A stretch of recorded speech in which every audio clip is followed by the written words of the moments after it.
I'm Craig Kenneth, a relationship coach and a psychotherapist. Every relationship is different and every breakup is different. Work with me and you'll get professional help on your situation. And if you're in no contact, focused on personal growth, my creative healing course is filled with hours of exclusive content. Available now at AskCraig.net.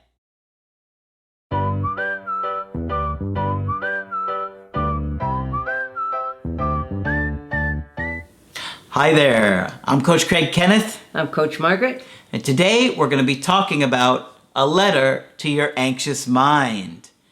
So Margaret has got a good article to share with you guys today. I think you guys are going to enjoy this.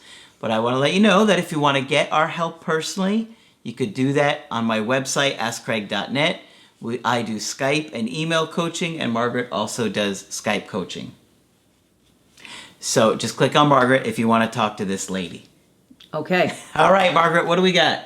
I came across an article by a very learned lady, Michelle Maidenberg.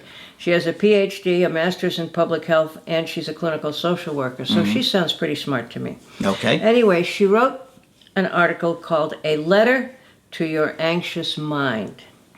And by that, she means your mind that overthinks things, worries about everything, catastrophizes, makes your thoughts race, or ruminates. Remember ruminating? You chew it over and over again. You know? Okay, all that stuff that you can't get out of your mind. Okay. She talks about.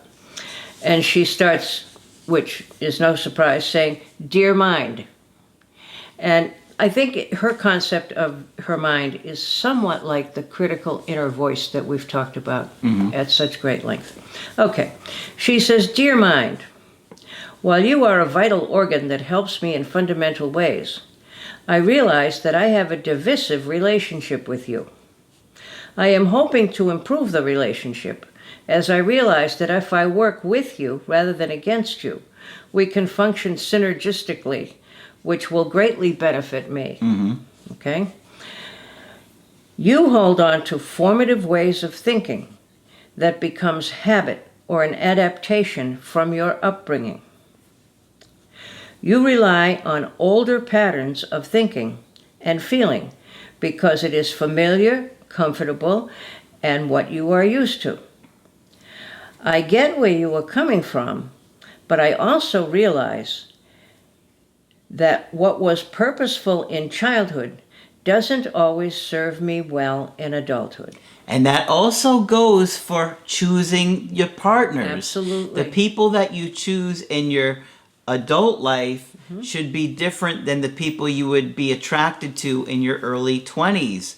You want to grow and outgrow those old patterns and behaviors, but it takes real work. This is why we say put yourself on probation. Even after your ex comes back. I've had several people recently that gave up on the personal growth and lost their ex again, and then, of course, they're devastated. You don't want to be that person. But we always come from baggage from childhood. Nobody comes from the perfect family because there is none. Yep. Okay. "I appreciate how protective you strive to be, but sometimes you become highly overprotective. While you have good intentions to protect me from what you perceive as being dangerous, such as experiencing fear and rejection, it is helpful for me to experience these things to build effective coping skills." Okay? "Everyday experiences and relationships are inclusive of challenges, and I need to be able to manage and work through my uncomfortable thoughts and feelings about them. If I avoid natural human emotions, I will not be engaging in day-to-day life experiences and living my best life. Also, I cannot just cut off negative or unpleasant thoughts and emotions because it puts me at risk of blocking out positive ones too. This detrimentally impacts me and my relationships." Yeah, and one of the things that stood out while you were reading that part was the uncomfortable, where you have to be able to do something that's uncomfortable for you, where the anxious people are so uncomfortable with the space, and the avoidant people are so uncomfortable with the closeness. Right. You've got to get more comfortable with the thing that you struggle with. Yes, absolutely. Additionally, she says to her mind, additionally, you try to prepare me for what may await me by bringing my attention to the worst case scenarios Yeah. and revealing and ruminating over negative and catastrophic possibilities. You attempt to physically and mentally brace me for what may potentially come my way. While your intention is for my safety and to decrease my discomfort if something horrific were to genuinely happen, it scares me and worries me, which makes me less functional if something were to truly occur. And it keeps you out of the present. Absolutely. That's what she's saying. Yeah. It keeps you out of the present. And she's going to say more about that in a minute. Okay. Sometimes you lead me to overthink, worry, catastrophize, race my thoughts, or ruminate. Anybody guilty of these? Read that part again. Okay. Sometimes you lead me to overthink. Mm-hmm. I hear a lot about that. Mm-hmm. Worry, Mm-hmm. catastrophize. You know what catastrophizing is? Yeah. The heat will go out and then the temperature will go down and all the water pipes will freeze. That's catastrophizing in Texas. Mm-hmm. Yeah. But one catastrophe after the other. Sometimes you make my thoughts race, or you make me go over things again and again and again. Yep. Okay?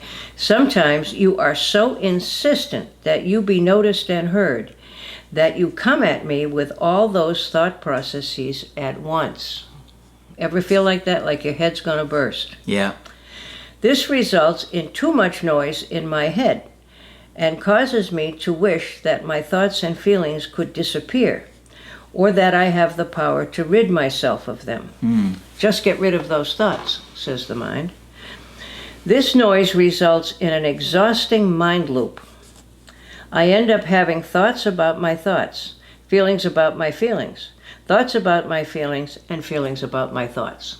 In other words, it's just a noisy jumble. It's an endless cycle. Yes, absolutely, it's an endless cycle.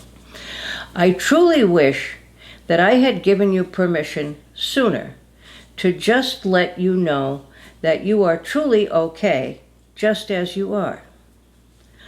All thoughts and feelings that surface are welcome, from the most comfortable to the most uncomfortable.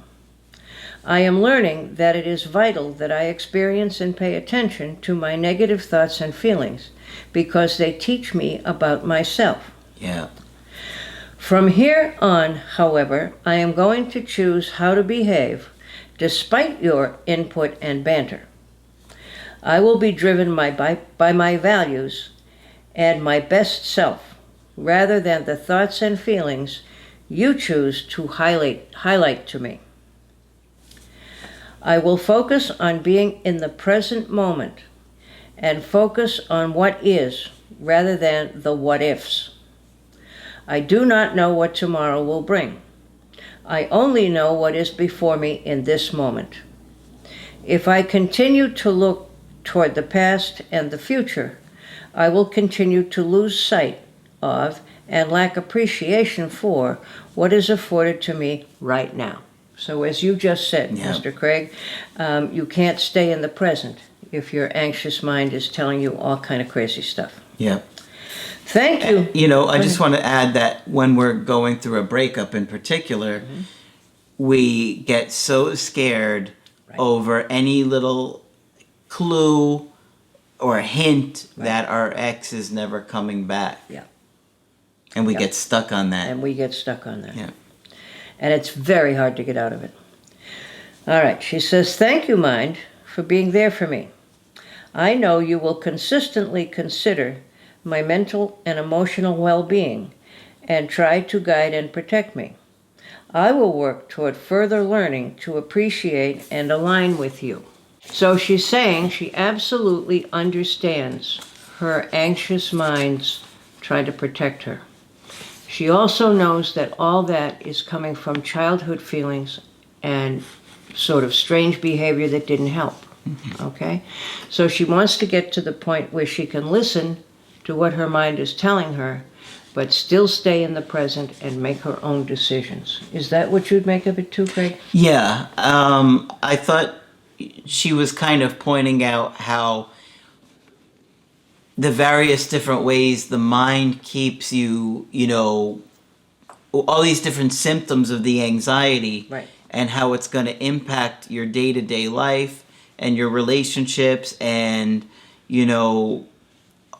all the different things that come with it, So I thought it was helpful because I know that, when everybody's going through a breakup in particular, all of those things are going on a lot of times, and you can't shut it off. The what if, yeah. The what ifs. The what ifs are bad news, okay?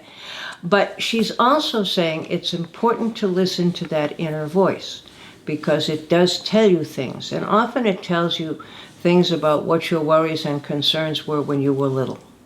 Okay? So it's important to listen to it. She's acknowledging that. But she's not going to let it run her life any longer. She has become too aware. Okay? I thought it was an interesting concept, and I hope you enjoyed it. Sure. And maybe that's something you can do for yourself as an activity, is write your own letter to your own anxious mind. Not a handwritten letter to your ex. Okay? Terrible idea. A letter to your anxious mind. Don't mail it. Shred it. Burn it. Throw it away. Yeah, whatever you need We to don't want do. anybody to see it. It's just an exercise for you. But it's very similar to the concept of the critical inner voice that tries to protect you by telling you crazy things. Don't take that nice new job, it could fall apart. Don't have a date with this new attractive person that you met because it might not work out. And then all these terrible things could happen, and then you can catastrophize. Yeah. Good stuff. I hope you enjoyed that one. Make sure you put a like on there and subscribe to the channel. And of course, if you want to get our help personally, just go to my website, askcraig.net. Sign up for the coaching option that works best for you. I do email and I do Skype. And of course, Margaret is available for Skype coaching. If you feel that I can be helpful, please contact me. Just click on Margaret on the top of the website to do that. But that's it for this video. I'm Coach Craig Kenneth. I'm Coach Margaret. And we will talk with you soon. To get my help personally, go to askcraig.net and click on Schedule Coaching and choose the option that works best for you. I do email coaching or Skype. To schedule a coaching with Margaret, click on Margaret on the top of the page and order a Skype with her. For the Knowledge Creative Healing course, click on the link at the top of the page and click Get Started Now.